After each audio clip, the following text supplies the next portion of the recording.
Hello, everyone, and welcome back to Speak Up with Mopriya. Today is episode number 2 of our communication skills series, and today I'm going to take you through something which is very crucial in your journey of learning effective communication skills. In the last episode, I had explained to you what exactly communication is and how having effective communication can benefit you in all spheres of your life. However, in order to understand how to communicate better, it is very important to also first understand what are the different types of communication. And that is exactly what I'm going to take you through today. I'm sure that all of you will agree with me with the fact that we all are communicating all the time. From chatting with our friends on WhatsApp or sending out emails or meeting people face to face, we are trying to send and receive messages all throughout the day. But have you really wondered or asked yourself, what are the different ways of communication? Let me help you understand this by breaking them down into two broad categories.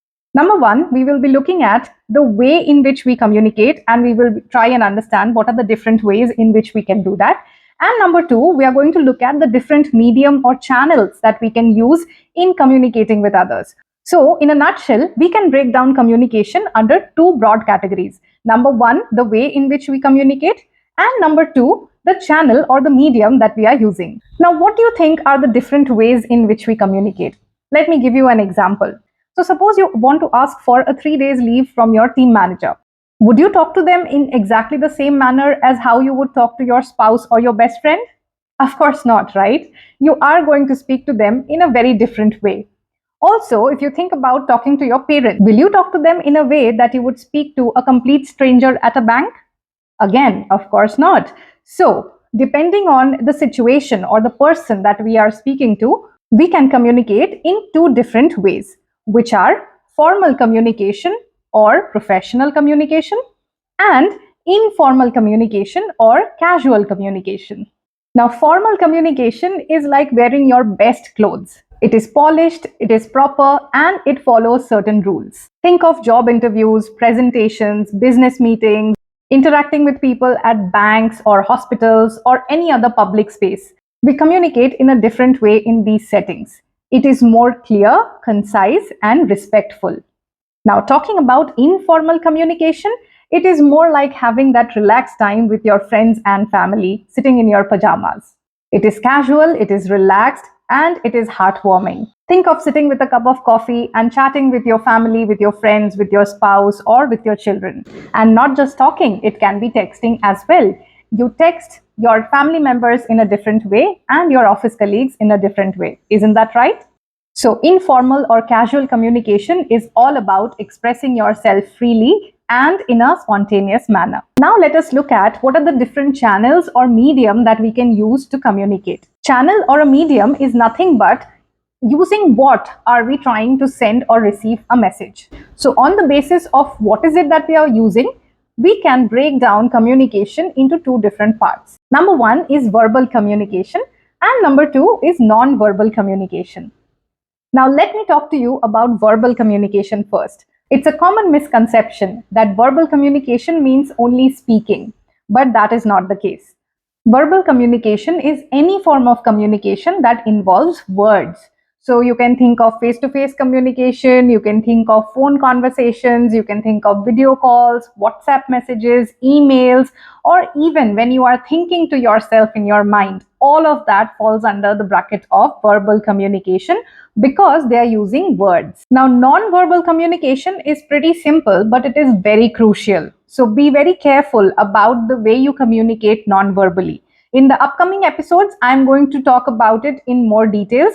But for now, just understand that there are a lot of times when we understand certain messages, even when they are not spoken out loud in words or written down anywhere. For example, when you give a thumbs up to your friend from afar, it is evident that you are wishing them all the best. Or when you are waving at somebody like this, it is evident that you are saying a hi to them. Imagine you have a pet at home. Once you come back from work, the pet runs towards you and wags its tail.